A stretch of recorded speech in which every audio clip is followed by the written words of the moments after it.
বাংলাদেশের মিডিয়া পাড়ার ঘুম হারাম হয়ে গেছে। আগে শুধু বাম পাড়ার ঘুম হারাম হতো, এখন মিডিয়া পাড়ার ঘুম হারাম। কারণ রাকসুতেও ছাত্র শিবির জয়ী হয়েছে। প্রথমে ডাকসু, তারপরে জাকসু, তারপরে চকসু এবং এরপর রাকসুতেও শিবিরের প্যানেলের জয় জয়কার। ব্যতিক্রম হচ্ছে এখানে স্বতন্ত্র থেকে একজন জিএস হয়ে গেছে, আর চট্টগ্রামে একজন হয়েছে এজিএস, তাও স্বতন্ত্র থেকে। মোট কথা, ছাত্র শিবিরের পর কেউ যদি ভালো করে থাকে সে স্বতন্ত্র।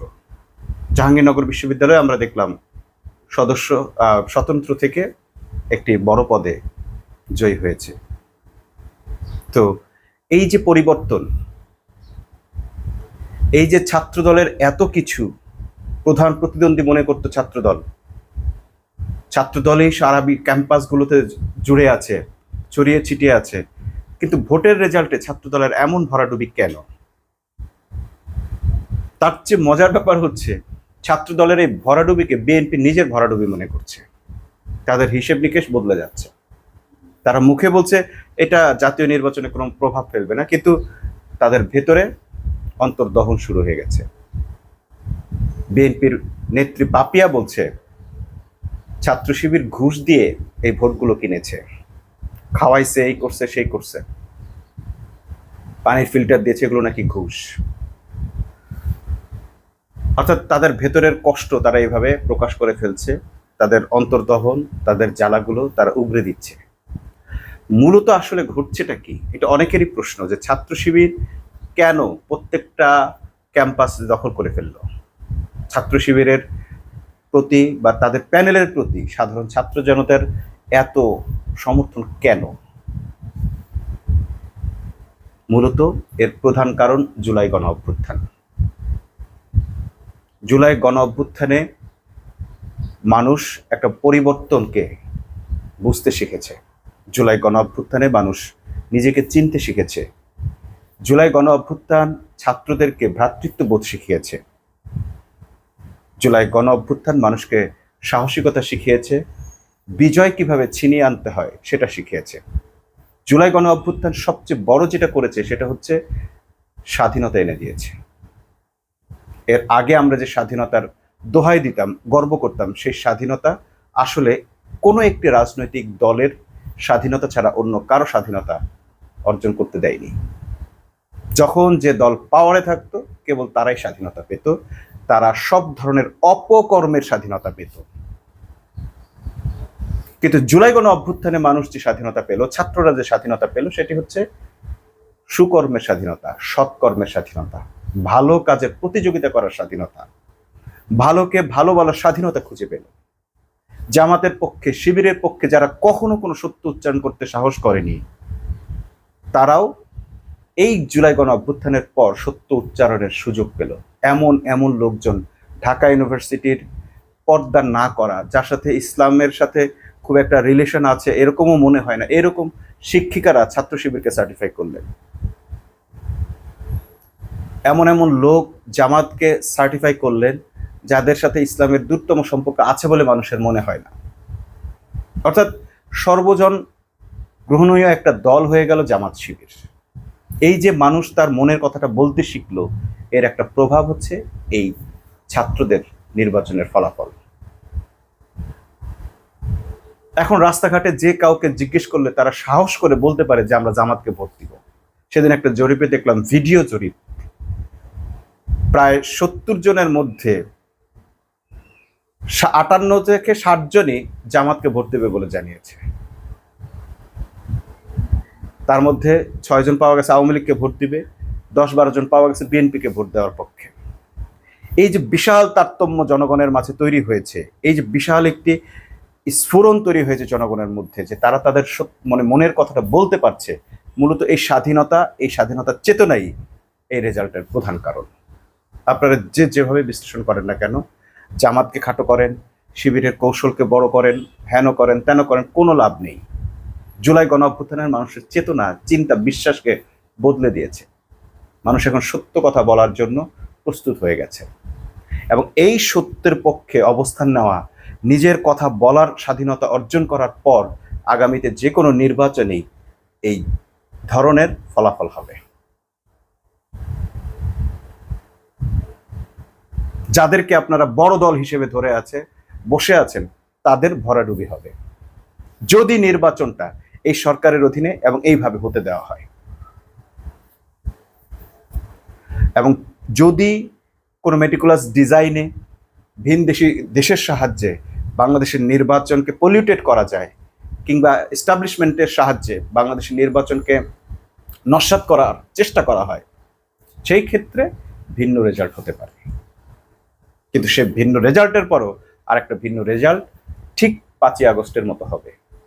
এই জনগণ তাদের রায়ের বিরুদ্ধে কোনো কিছু আর মেনে নেবে না।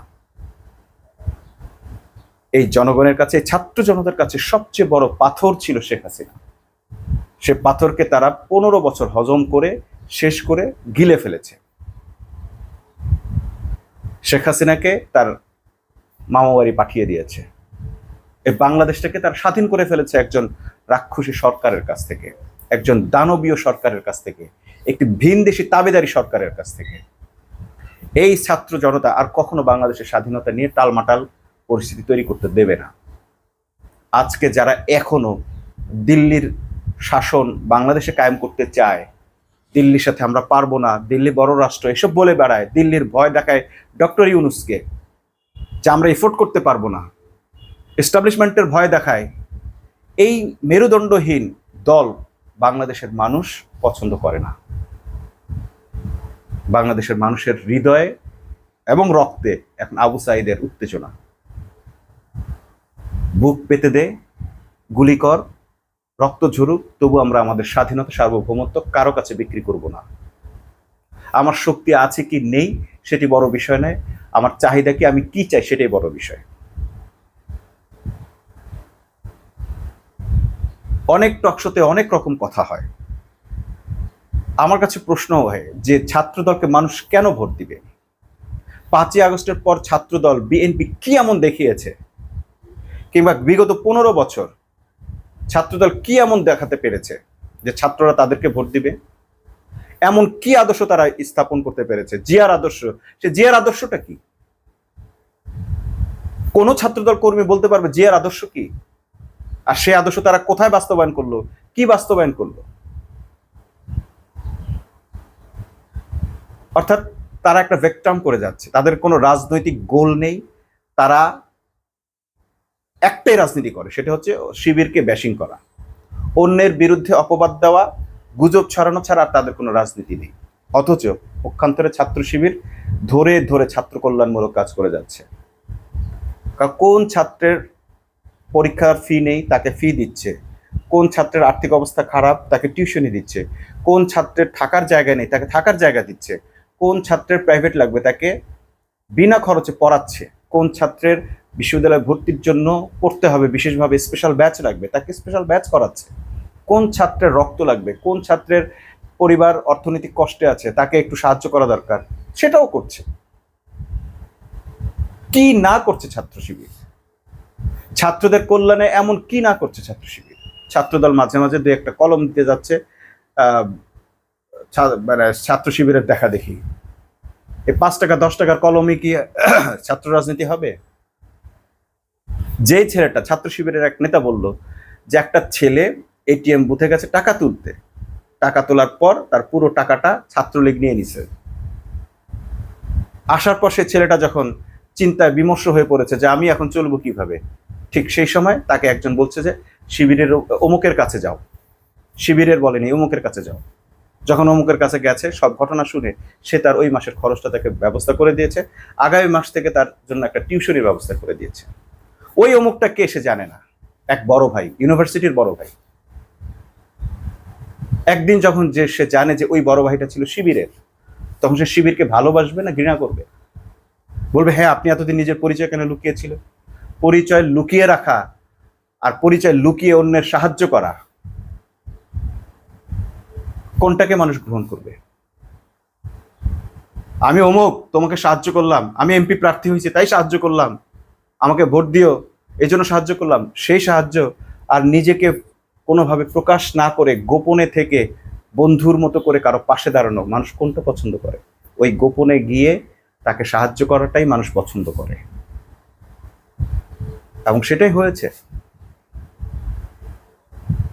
পানির ফিল্টার তো আপনার জাস্ট কেবল দেখলেন। এর আগে ঢাকা বিশ্ববিদ্যালয়, রাজশাহী বিশ্ববিদ্যালয়, চট্টগ্রাম বিশ্ববিদ্যালয় এবং জাহাঙ্গীরনগর বিশ্ববিদ্যালয় ছাত্র শিবির যেভাবে জাল বিছিয়েছে, যেভাবে ছাত্র কল্যাণমূলক কাজগুলো করেছে, মেয়েদের নিরাপত্তা নিশ্চিত করেছে, ছাত্রদের নিরাপত্তা নিশ্চিত করেছে, কেউ আহত হলে, কেউ অসুস্থ হলে তাকে যেভাবে সহযোগিতা করেছে, তা কোনটার সঙ্গে আপনি ছাত্রদলকে পাবেন? এক হলো ছাত্র শিবিরের সহযোগিতামূলক রাজনীতি, কল্যাণমূলক রাজনীতি। দ্বিতীয়ত হচ্ছে তাদের চরিত্র ভিত্তিক রাজনীতি, চরিত্র গঠনের রাজনীতি। ছাত্র শিবিরের একটা ছেলে পাবেন না যে মদ খায়, ইভেন সিগারেট খাওয়া ছেলেও পাবেন না। ছাত্র শিবিরের একটা ছেলে পাওয়া যাবে না যে মেয়েদের সাথে খোলামেলাভাবে মিশছে কিংবা অবৈধভাবে শারীরিক মেলামেশা করছে। ছাত্র শিবিরের একটা ছেলে পাবে না যে মেয়েদেরকে প্রতারণা করছে, হেনস্থা করছে, তার ওড়না টান দিচ্ছে, ধর্ষণ করছে। একটা কেস নেই ছাত্র শিবিরের। তাহলে মানুষ ছাত্র শিবিরকে ভোট দেবে না, কাকে ভোট দেবে? গত 1 বছরে ছাত্র দলের কাহিনী আছে 30টা নারী হেনস্থার, শিবিরের নাই একটাও। তাহলে মানুষ ছাত্র দলকে ভোট দিবে না শিবিরকে ভোট দিবে? যে এর পরও ছাত্র দলের এই চরিত্র দেখার পরও একটা হলে, শামসুন্নাহার হলে প্রায় শতাধিক ছাত্রীকে গণধর্ষণের শিকার হতে হয়েছে, যেই দলের আমলে, যে দলের কারণে, যে দলের অধীনে বহিরাগতদের নিয়ে যারা ধর্ষণ করেছে। মানুষ যদি এরপর তাদেরকে ভোট দেয়, তাহলে সে মানুষের নিজের চরিত্রই নিয়ে টানাটানি শুরু হবে, প্রশ্নবিদ্ধ হবে। কোন মানুষ নিজের মা বোনের নিরাপত্তা চায় না, ইজ্জতের নিরাপত্তা চায় না? কোন মানুষ নিজের, একটা পাগল তো নিজের ভালো বুঝে, কোন মানুষ নিজের কল্যাণ চায় না? তাহলে সেই কল্যাণের রাজনীতি যারা করছে, মানুষ তো ভোট তাদেরকেই দিবে। এই কল্যাণের রাজনীতি আজকের নয়, বহুদিন আগের। আমরা ছোটবেলা থেকে দেখে আসছি। অমুক মহিলা এসে বলছে, খালাম্মা আপনারা তো বলেন পর্দা করতে, কিন্তু আমরা তো নদীতে গোসল করতে যাই, আমাদের তো একটা কল নাই, তাহলে আমরা পর্দা করব কিভাবে? গরিব দরিদ্র অসহায় মানুষ। সেই খালাম্মা জামাত ইসলামের কাছ থেকে একটা কল নিয়ে ওই পাড়ায় একটা কল দিয়ে দিছে। ওই পাড়ার যত মহিলা আছে কল দিছে, এখন ঘেরাও দেওয়ার মতো টাকাও তাদের নাই। জামাত ইসলামের লোকেরা চাঁদা তুলে তাদের টাকা দিয়ে সেই ঘেরাটাও পর্যন্ত করে দিছে। মহিলারা ওইখানে আইসা পর্দা মতো গোসল করার সুযোগ পাচ্ছে। তাদের তো ঈদের মতো খুশি, এত বড় সম্পদ তারা পেয়ে গেছে, তাদের আরো ওই দূরে নদীতে যাইতে হচ্ছে না, শাড়ির কাপড় ভিজিয়ে পুরুষের মধ্য দিয়ে আসতে হচ্ছে না। এই মহিলাগুলো আবার পড়ালেখা শিখতেছে, শেখাচ্ছে জামাতের একজন মহিলা। সেও যে খুব ভালো জানে, খুব শিক্ষিত না, সে যতটুকু জানে ততটুকু তাকে শেখাচ্ছে। বাংলা শেখাচ্ছে, আরবি শেখাচ্ছে, সিগনেচার করা শেখাচ্ছে, হিসাব নিকাশ শেখাচ্ছে, ফ্রি, সম্পূর্ণ ফ্রি। উপরন্তু তাদের কোনো সহযোগিতা লাগলে তারা করছে। এটা আমরা ছোটবেলা থেকে দেখে আসছি, একেবারে ছোটবেলা থেকে আমাদের মা খালারা করেছেন। সেই মানুষগুলোকে আপনারা কিভাবে আড়াল করবেন? তাদের কথা শুনলে তো এই মহিলারা এখনো শুনলে ভেউ ভেউ করে কাঁদে, ও তুমি অমুকের ছেলে, ও বাবা তুমি অমুক। তাদের চোখের পানি আটকে রাখতে পারে না যে আমাকে এটা দিছিল, ওইটা দিছিল। কই, তারা তো নির্বাচনের জন্য, ভোটের জন্য কখনো আসে নাই, বসেও থাকে নাই। তারা সাহায্য করে তাদেরকে একটা সুন্দর জীবনের স্বপ্ন দেখে চলে গেছে। কে কোথায় চলে গেছে, কোন মহিলা, কোন নেত্রী কোথায় চলে গেছে খবর নাই।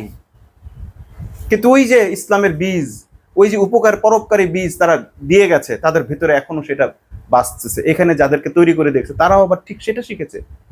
জামাত শিবিরের রাজনীতি আর অন্যদের রাজনীতি তো সো ফার ডিফারেন্ট। একদল সহযোগিতা করে স্বার্থের জন্য, আরেক দল সহযোগিতা করে আল্লাহর জন্য। এটা নিয়েও আপনারা কটাক্ষ করছেন জান্নাত দিয়ে দিবে। জান্নাত দিবে না। জামাত ইসলাম শিবির যে কাজগুলো করে তারা শেখায় যে তুমি এখান থেকে নির্বাচন করে ভিপি হবে না, এই জন্য না।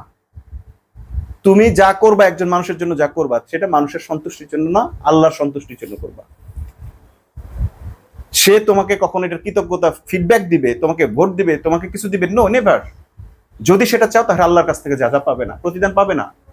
জামাত শিবিরের প্রত্যেকটা লোককে এভাবে তৈরি করা হয়। আপনারা কি কখনো কখনো শুনেছেন ছাত্রদল কিংবা ছাত্রলীগ কিংবা বিএনপির আওয়ামী লীগের লোকেরা এইভাবে মানুষকে শিক্ষা দেয় যে নিজের জন্য কিছু কইরো না, মানে নিজের পাওয়ার উদ্দেশ্যে কিছু কইরো না, স্যাক্রিফাইস করো আল্লাহর উদ্দেশ্যে। পাবেন না এরকম লোক। এই মাত্র একজন শাসক এসেছেন যিনি বলছেন সামাজিক ব্যবসা করো, ডক্টর ইউনূস। সব কাজ শুধু নিজের জন্য করো না, নিজের লাভের জন্য করো না, কিছু কাজ মানুষের জন্য করো।